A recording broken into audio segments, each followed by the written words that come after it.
Hello everyone. Hi everyone. And welcome back to the Dog and Partridge, a place of fine home craft ales. If you haven't met him before, this is my world famous brother Alan Partridge. If you haven't met him before, this is my brewmaster brother, Dave Partridge. Hello. Hello. Right, bro, we're just going to talk a little bit about serving today. And now I've already done a little video, which we're going to go film on location in the cellar. And then we'll be back. All going in the cellar. See you in a minute. So, here we are in the cellar. As you can see, there's a line of corny kegs. I tend to write the name of the beer and the date it was barreled, and I obviously know what's in there with a chalk pen. Right, and as you can see, here is my 70-30 mixed shore gas. That's connected to this regulator. This is a mixed gas regulator. Then I have two secondary regulators. One is going down and will feed a corny keg to the stout pump. Stout pump will be passed through this chiller and then passed through these pipes into the Dog and Partridge.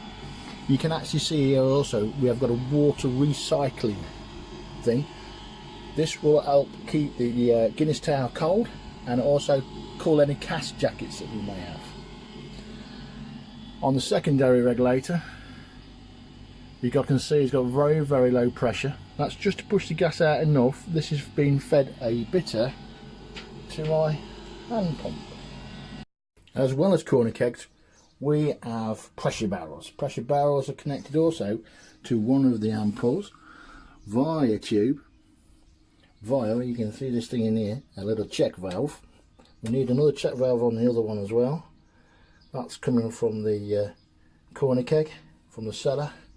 This one is direct to the pressure barrel. And as you can see, this pressure barrel also has got a cooling cask around it. That's fed again from the cooler in the cellar. And we're ready to serve out of the ampoule. And a new addition in the Dog and Partridge, a new dog. Barley. It's Barley the dog. Hello. He's super cute. And we're back. That's how beer served in the Dog and Partridge. If it's worked, it's worked. If it didn't, it won't make no sense. If you haven't stitched the videos together, you got no chance of seeing that. Right. You may remember, bro, we did bass from that book of Graham Wheeler's. We did. It was it was a recipe book, wasn't it? And we did the bass out for it. Oh, I thought it was missing something, so I Me added too. some more ingredients and some more hops of different varieties, and I've came up with my own style, and Hang I on a call minute. it. Hang on a minute. I call it Pass. Pass. Partridge Ales Sleaford Session Bitter. I noticed there's a little red tick on it, and you've written it in a certain style. And Aldi do it all the time. Fair enough. I can't say more than that. Well, so we try it then, bro. What? Well, try it. As we said, this is out the corner keg Oh, yeah. to the ampoule, Yeah. under low gas, and see what you make of the new serving method. Rightio. Here you go. Ooh, lovely. You'll have to hear me on that. Lovely. Oh, that smells fantastic. Yes, well, I've had actually more hops this time. So, Grower did say I had a challenger. I've had a challenger and another one called Northern Brewer. Rightio. So, yeah, it should Okay. be a distinctive difference in flavour. It's the original. Well, the base for it is the bass recipe, but you've pimped it basically. Well, I've added more grains and more. I've just used the base. Did you say you put more malts in there as well? Yeah, I put some more crystal malts in there as well. Okie dokie. So Right. really, it's my own recipe. It is a new recipe basically because you've messed about, haven't you? But that looks fab. Well, it's a little bit darker. It's a bit darker, but LA. Oh, you want one of them, don't you?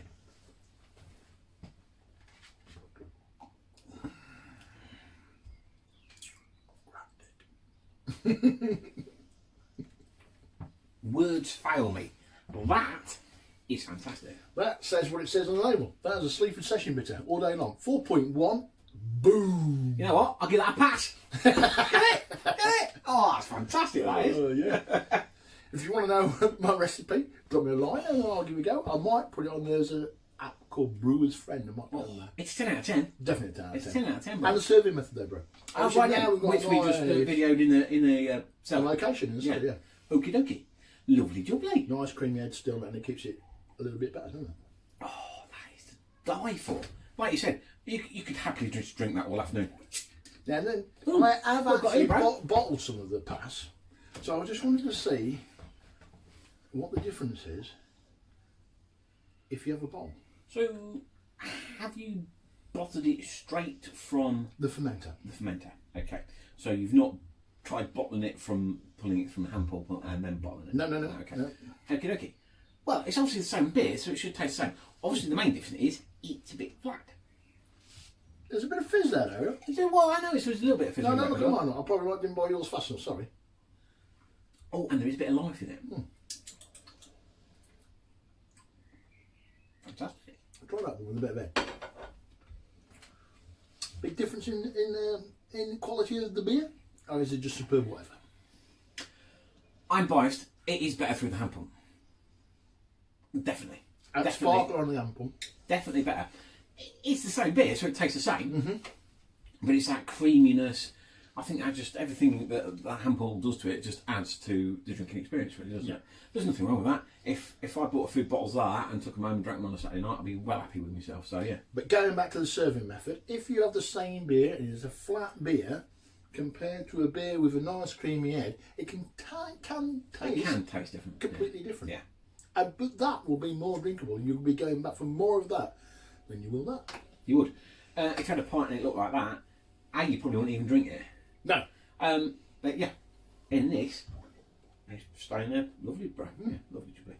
So, Lovely. that's 10 out of 10. Have we got another beer? We have indeed, sir. In Yes. the DMP. In the DMP. Of course, we've got a range of beers across the bar, all serving methods. We are going to put one through the chiller and into the stout tower. And I've got you one from those people at Gitter Brewed. Holy moly! Now there's a... And they call their park grain kits extract kits, funny enough. What's that, bro? I don't know. Okie dokie. Because It's Irish, I don't know. we have been calling them park grain kits, haven't we? Yeah. So This is a park grain kit, basically. Yeah. basically what it is. Part of the kit's grain, part of the kit's malt extract, isn't it? So you know. Yeah.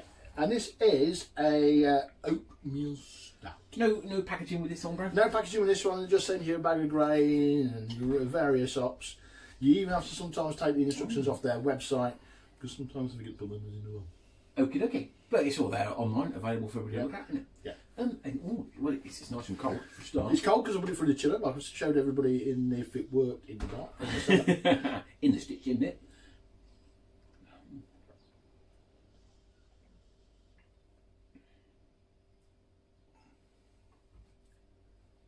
What do you reckon to that?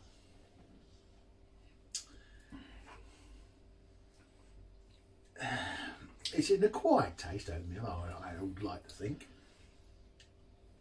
Again, I'm a quandary. Because on one hand I'm getting quite a nice, cool, nice, luxurious sort of beer. But I'm getting a little bit of aftertaste I'm not overly keen on. Yeah, and that aftertaste, I think, is the oatmeal flavour. To me, that is definitely it. It's like alcoholic flapjack. Yeah, well, you do actually get, you just say that, a bag of like flaky things to add into your beer and a bag of cocoa. It's got that biscuity, oaty sort of taste, hasn't it? Biscuity, malty, oaty taste. Hence oatmeal stout. There's nothing wrong with it. It's just not knocking your socks off. I think this is a winter drink for sure. Yes, yeah. Even though it's quite warm here in the DMP today. It's chilled, so you could drink it, but you only want a pint of it. Yeah. It's one of those, like, it's almost a meal in the glass. Very much so. I'm full already. Quite frankly, it's about an 8 out of 10, mate. You know, it's not bad. Yeah.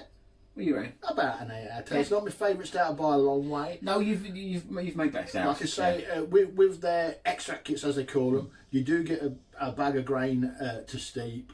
It is a bit flaky stuff that you've put in there. I don't know what they're using. But once again, this is our taste.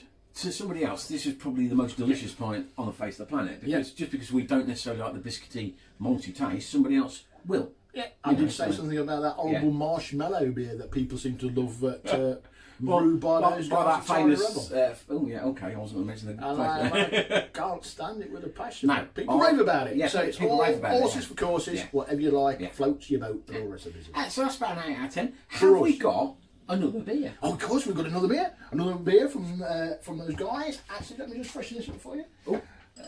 I believe this one is, well, it comes in a kit box, isn't it? Oh yeah, you do the old.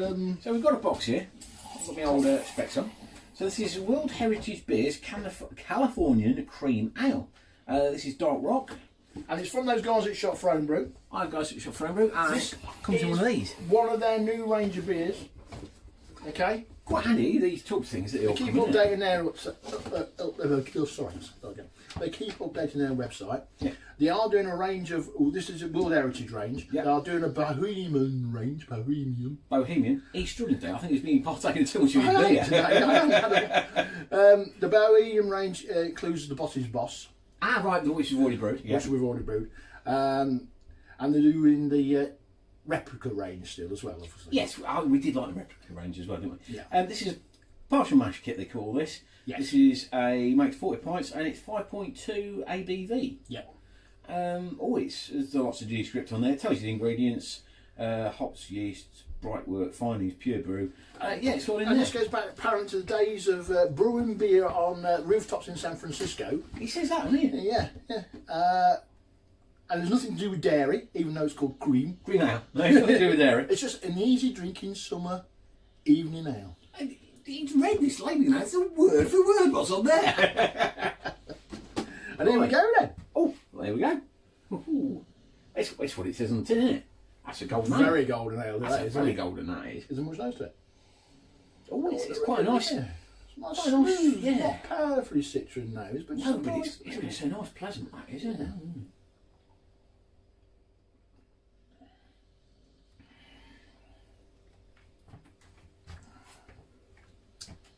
Fantastic. You've cracked it, guys, haven't you? I tell you what. I can see it you now. In a couple of weeks, if the weather gets better in this country, summer's day, outside, barbecue, you will drink a load of these. Because that... Get it as cinemas. And get it cinemas because it's 5.2.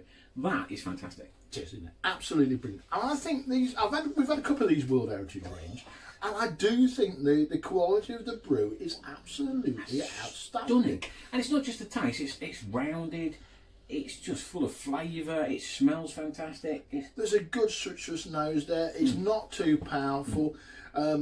Just as it says, an easy drinking summer ale. What could you ask for? It's fantastic. It's a 10 out of 10 again. Oh, it's definitely out of 10 for me. It's 2 10s and an 8. You can't go wrong with that, can you? Really? No. It's a lot of beer to drink there. We'll get through it. I don't know. Well, hard work and determination. Yeah.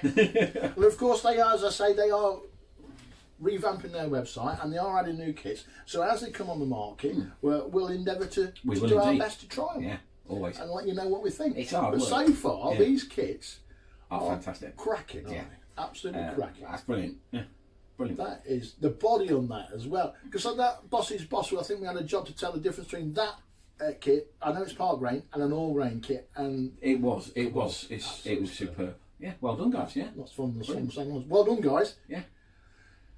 That's about it. It's about it. I think our viewing figures keep creeping up. We're in the 400 somewhere, aren't we? Yeah. I don't know how it will be this time after I stitched all the videos together. It might be, there might just be one video with nothing in it and then another one plastered keep on. bored with one bit, just fast forward. We're all just waffling about me then, eh? Yeah. But, you know, thank you very much. Be kids. Yeah, right. Is that it then, right? That's about it, bro. Cool. Until next time, it's goodbye from him. And it's goodbye from him. Keep brewing.